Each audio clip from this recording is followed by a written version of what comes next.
तेरी यही कहा। अरे भाई, बिल्लू के साथ मेरा कोई संबंध नहीं है। ये शक अपने दिमाग से निकाल दो। हम पति पत्नी हैं और मैं तुमसे बहुत प्यार करता हूँ। माँ कहा करती थी कि आपके लिए तो कई रिश्ते आए थे अच्छे घरों से, लेकिन आपने शादी करने से इनकार कर दिया। मैं एक बात पूछूं, आज तुम मेरी शादी के पीछे क्यों पड़ी हो? तुम्हारे जीजाजी की हरकत ही कुछ ऐसी है जो घर में कलेश होता है, लेकिन वो है कि बिल्लो को लिफ्ट देने से बाज ही नहीं आते। तकदीर के लिखे को कौन बदल सकता है? जुल्म सहती हैं इसलिए ये लोग जुल्म करते हैं। इसमें तकदीर का क्या दोष है? मैं जब भी आपसे कोई बात करती हूँ आप कोई ना कोई दोष मुझ पर लगा देती हैं। आप ये भी कह सकती हैं कि इस प्लॉट का सजेशन मैंने राय साहब को दिया और उसके लिए राय साहब ने मुझे बहुत सारे पैसे दिए। हम लोग सारे जेवर तुम्हें दे देते हैं, तुम ले जाकर हिफाजत से रख दो उसे। लेकिन फिर भी तुम्हें राय बहादुर साहब से मिलना तो पड़ेगा। देखो मधु, ना तुम में कोई कमी है और ना ही मुझ में कोई कमी है, मगर कहीं ना कहीं तो कोई कमी है।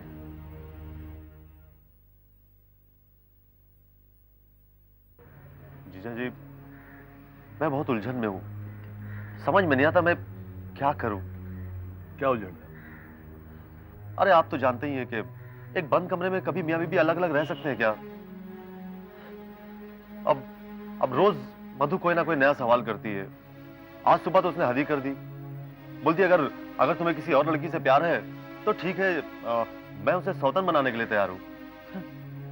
अब बताइए, आपने तो मुझे सब कुछ बताने से मना किया हुआ है। अब मैं उसे क्या कहूं? अगर मैं उसे कुछ नहीं बताता हूं तो वो मेरे बारे में कहीं गलत ना समझ ले। समस्या तो गंभीर है, लेकिन इस समस्या के समाधान के लिए मैंने पंडित श्री जगन्नाथ मिश्र को ग्रह शांति के पाठ के लिए बैठाया हुआ है।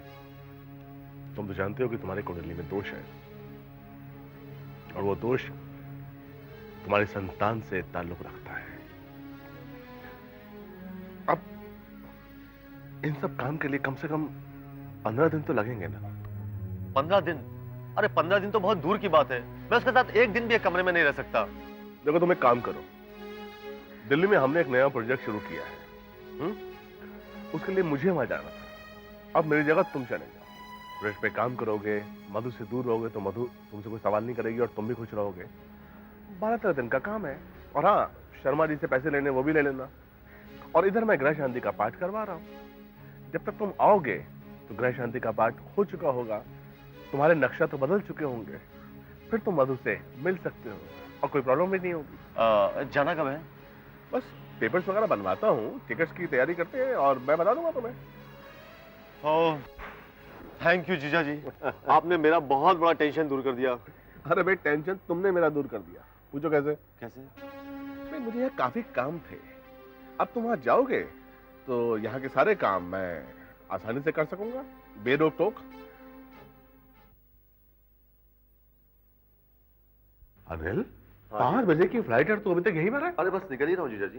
अच्छा अनिल सुन, गवर्नमेंट ने कुछ स्कीम निकाली है जी। दिल्ली में गवर्नमेंट ने कुछ जमीनों को एक्वायर किया था। अब उन्हें वो नीलाम कर रही है और उसके लिए मैंने एप्लीकेशन भेजी है जी। 50 एकड़ की जमीन है।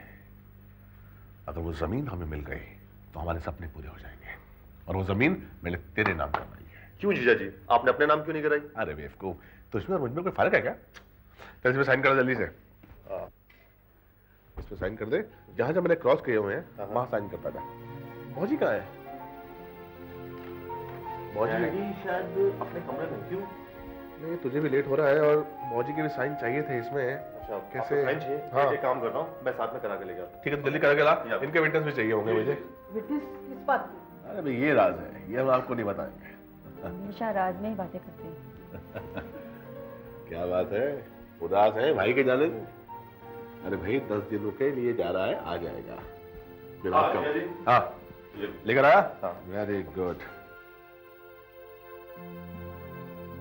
भाई आप लोग भी अब कर दीजिए सिग्नेचर विटनेस के लिए। जहां ने किया, मौजी ने किया, उसके नीचे कर दे। चल कर ये ला। सुना, शर्मा से पेमेंट ले लेना। बहुत आनाकानी करेगा, ये बहुत कईया मक्कार आदमी है, उसकी बातों में मत आना।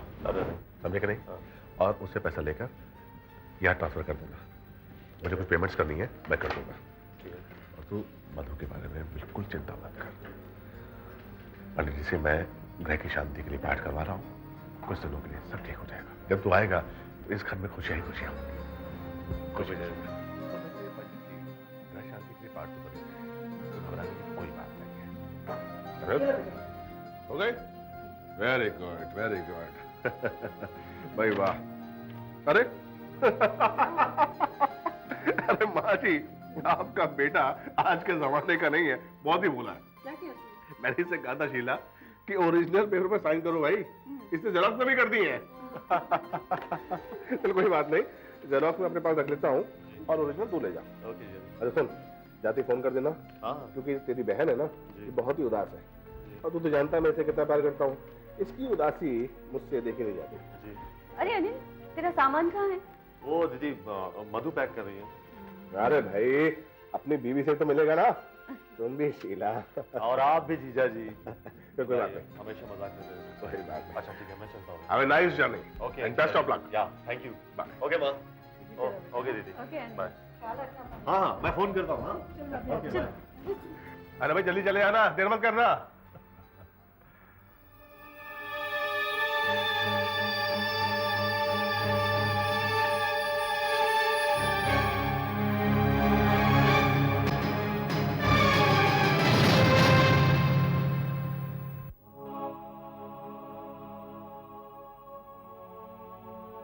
नाराज हो?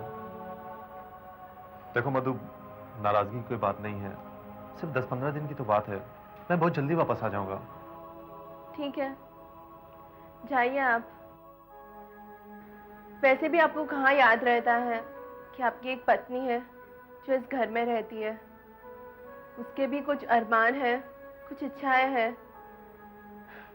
लिखने वाले ने भी क्या तकदीर लिखी है मेरी हालत तो उस इंसान की तरह है जो समुंदर में रहते हुए भी प्यासा है। ये तुम क्या कह रही हो मधु? ठीक कह रही हूँ मैं। देखो मधु, मैं तुम्हारा दुख अच्छी तरह से समझता हूँ, लेकिन मेरी भी कुछ मजबूरियां हैं।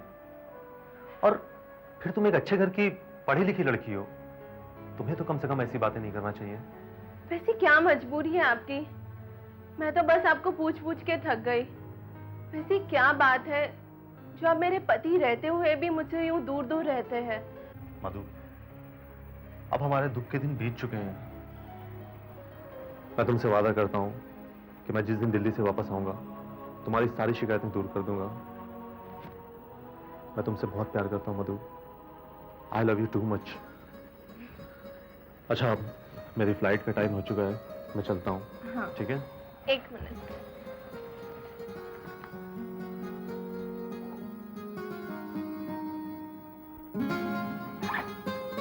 ये लीजिए, संभाल के जाना। Okay, bye.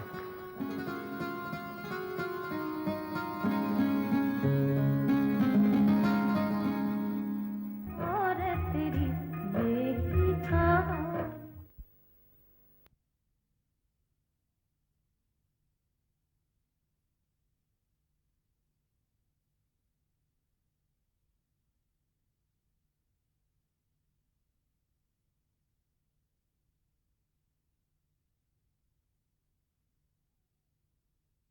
और तेरी यही कहा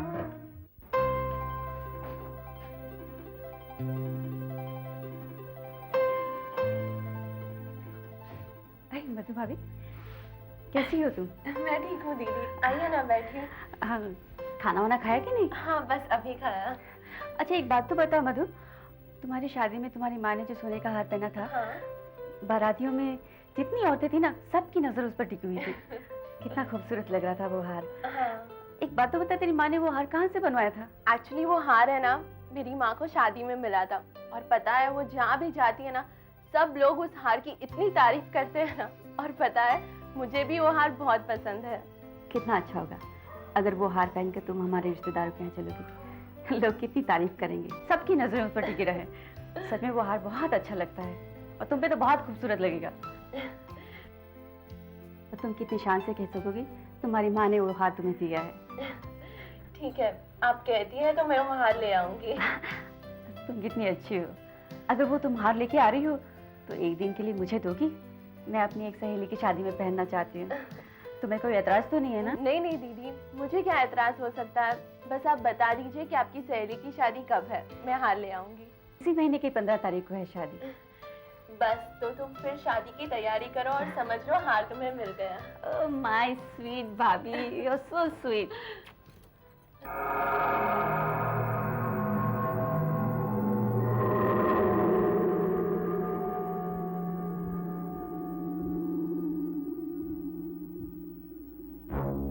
अरे आइए आइए आइए राहुल साहब। अरे भाई मानना पड़े, आपने जो मेरा काम कर दिया है उसका शुक्रिया मैं कैसे अदा करूं। राय बहादुर का गुस्सा शांत करना तो मेरे बाएं हाथ का खेल था। अब ये शुक्रिया उपक्रिया छोड़ो, वादे के मुताबिक मेरा आधा माल निकालो। अरे यार कौन सा आधा माल? अरे भाई देखो, आप तो जानते हो कि मैं मेरे वादे से कभी मुकरता नहीं हूँ, लेकिन तुम तो जानते हो कि ठाकुर साहब के कहने के हिसाब से मुझे सबको पैसा बांट देना पड़ा। अरे भाई अगर पैसा नहीं बांटता तो मुझे गोली खानी पड़ती थी ना। हाँ, गोलियां तो तुम्हें अभी भी खानी पड़ेगी पमिया भाई, लेकिन इस बार राय बहादुर साहब की नहीं, इस बार गोली राहुल की होगी। अरे भाई तुम तो जानते हो कि मैंने सारे के सारे पैसे बांट दिए हैं, तो फिर कहां से दूं मैं उन 25 लाख की बात नहीं कर रहा हूँ पमिया, मैं उन 2 लाख की बात कर रहा हूँ जो राय बहादुर साहब ने तुम्हें दिए थे। अच्छा, वो 2 लाख रुपए? अरे भाई वो तो कभी के खर्च हो गए, तो कहां से लाऊं मैं? खर्च हो गए? खैर ठीक है, मैं चलता हूँ पमिया, लेकिन तुम मेरा गुस्सा अच्छी तरह से जानते हो। अरे राहुल भाई, आप तो खामखा नाराज हो गए। तुम तो जानते हो भाई मेरी मजाक करने की आदत है। मैंने सोचा कि रंग बिरंगी गोलियां दिखाऊं, लेकिन कोई बात नहीं, आपका पैसा मैंने संभाल के रखा है। चलो मैं अभी आपको देता हूँ। चलिए चलिए। ये लीजिए दीदी, यही वो हार है ना जो आपने माँ के गले में देखा था और आपको चाहिए था? ये हार कितना खूबसूरत है। अब मैं इसे पहनकर अपनी सहेली की शादी में जाऊंगी। सब लोग पूछेंगे तो कहूंगी मेरी मधु भाभी ने मुझे पहनने के लिए दिया है। तुम्हारी कितनी इज्जत बढ़ जाएगी।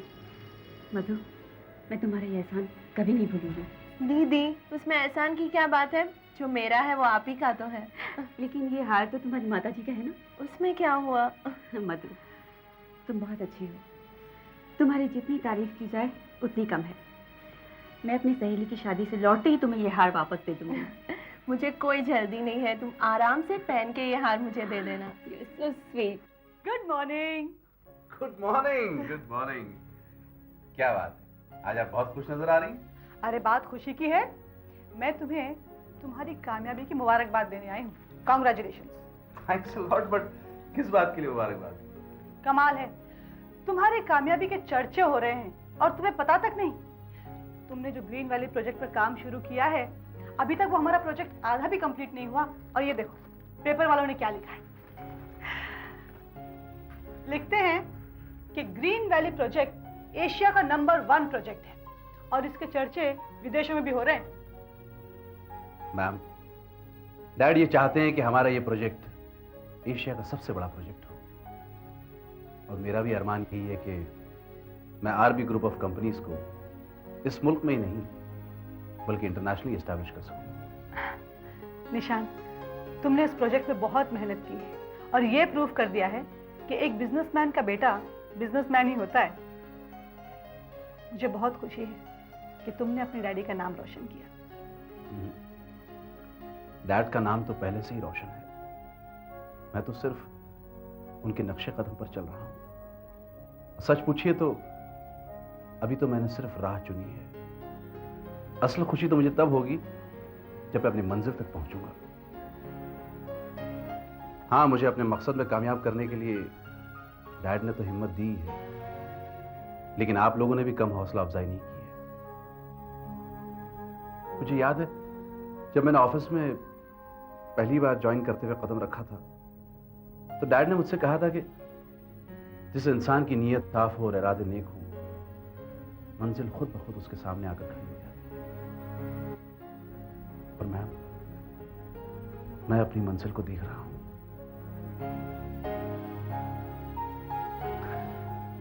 मैं बहुत खुश हूँ। इस न्यूज़ से राय साहब को कितनी खुशी मिलेगी इस बात का अंदाजा नहीं है तुम्हें। ये न्यूज़ तुम्हें राय साहब को सुनाना, ठीक है? जरूर। चलो मैं चलती हूँ। अरे बैठिए, चाय तो लीजिए। इतनी अच्छी न्यूज़ के बाद चाय से काम नहीं चलेगा, ट्रीट लूंगी। सर्टनली, हक है आपका। ओके निशा, बाय। सुनिए जी, देखिए तो कितना सुंदर ये सोने का हार है। अरे वाह शीला, अगर मैं भूल नहीं रहा हूँ तो ये हार मधु की माँ का है। हाँ। उस दिन शादी में पहना था उसने। अरे वाह, कितनी अच्छी याददाश्त है आपकी। लेकिन तुम्हारे पास कैसे आया? ये तो मैंने मधु से मंगवाया था। अपनी एक सहेली की शादी में पहनना था ना, इसलिए। मुझे पता है आप तो मुझे कुछ बनवा के देंगे नहीं, मजबूरन ये मुझे मंगवाना पड़ा। शीला रानी, आपको हार चाहिए? हाँ। पक्का? ठीक है, कल आपके गले में ऐसा हार होगा। हो ही नहीं सकता। अरे पूछो कैसे होगा? कैसे? सिर्फ एक दिन के लिए आपको ये हार मुझे देना पड़ेगा। ठीक है। मैं हूबहू ऐसा हार चांदी का बनवाऊंगा और उस पर सोने का पानी चढ़वाऊंगा। अब फिर वो नकली हार तुम प्यार से मधु की माँ को दे देना और ये असली हार तुम्हारे गले की शोभा बढ़ाएगा। वाह वाह, क्या दिमाग पाया है मेरे पतिदेव ने। भाई आखिर शीला का पति हूँ। मान गई आपको मैं। शीला रानी, अगर तुम इसी तरह हमारा साथ देती रही तो एक ना एक दिन मधु की माँ की सारी दौलत और सब कुछ हमारा होगा। और तेरी बेही कहाँ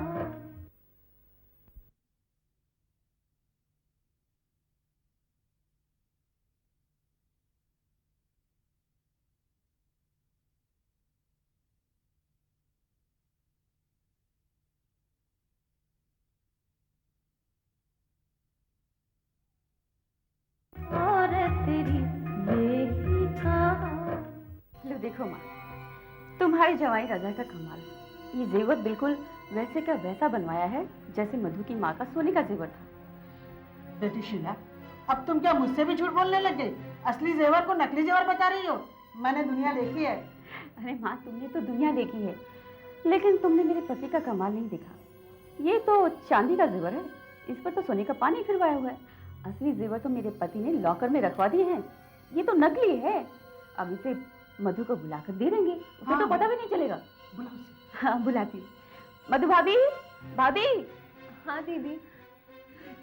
बहू, ये लो, ठीक से देख लो, ये तुम्हारे माँ के जेवर हैं। क्या माँ जी, आप भी कैसी बातें कर रही है? क्या मुझे आप पे विश्वास नहीं है? बेटी, अब इसे जल्द से जल्द वापस कर दे। दूसरे की चीज अपने घर में ज्यादा दिन रखना ठीक नहीं होता। ठीक है माँ जी।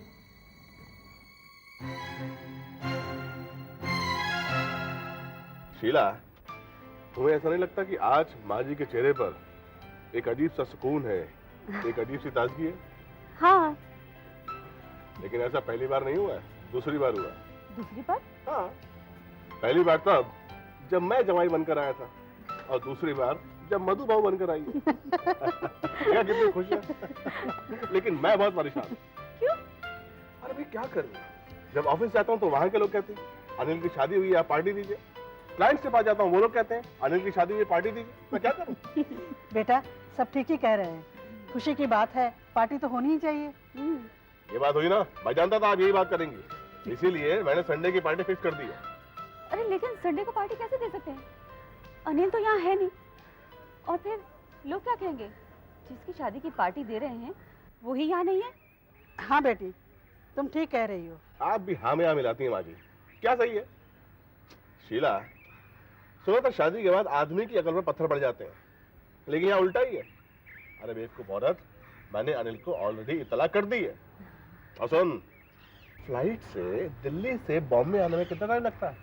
1 घंटा 40 मिनट, समझी तो? फिर भी मैं तो कहती हूँ पहले आप अनिल को बुलवा लीजिए, उसके बाद पार्टी डिसाइड करें।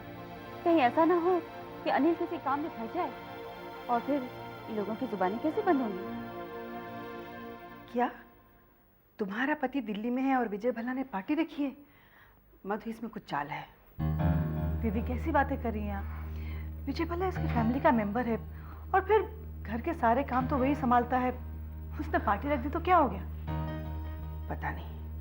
मधु, तुम अच्छी तरह से जानती हो, मेरी विजय भल्ला के साथ पड़ती नहीं है और मुझे उसका नेचर पसंद नहीं है। वो एक नंबर का बदमाश और मक्कार इंसान है। मैं इस पार्टी में नहीं आऊंगी। मधु, दीदी की बातों का प्लीज बुरा मत मानना। उनके दिल में जो भी होता है वो कह देती हैं, लेकिन दीदी दिल की बुरी नहीं है। मुझे इनकी बात का ज़रा भी बुरा नहीं लगा। मुझे साफ बात कहने वाले इंसान बहुत पसंद है। मधु, मैं तुम्हें ये भी बता दूंगी, इस पार्टी में तुम्हारे पति नहीं आने वाले हैं। ये आप कैसे कह सकती हैं? भल्ला इस पार्टी की इन्फॉर्मेशन तुम्हारे पति तक नहीं पहुंचाएगा। अगर इन्फॉर्मेशन पहुंच भी गई तो उसे दिल्ली में इतना बिजी रखेगा कि वो यहाँ नहीं आ पाएगा। भल्ला की नज़र खराब है, तुम जरा उससे बच के रहना। ऐसा कुछ नहीं है। दीदी के दिल में एक बार किसी के लिए बुराई बैठ जाती है ना, तो उसके पीछे ही पड़ जाती है। मधु, मुझे जो कहना था मैंने कह दिया। तुम्हें होशियार करना मेरा फर्ज है, आगे तुम्हारी मर्जी। किरण की तो आदत है, जब तक ये मेरी बात बीच में नहीं काटती ना, उसका खाना हजम नहीं होता। एनीवे, मुझे एक मीटिंग में जाना है।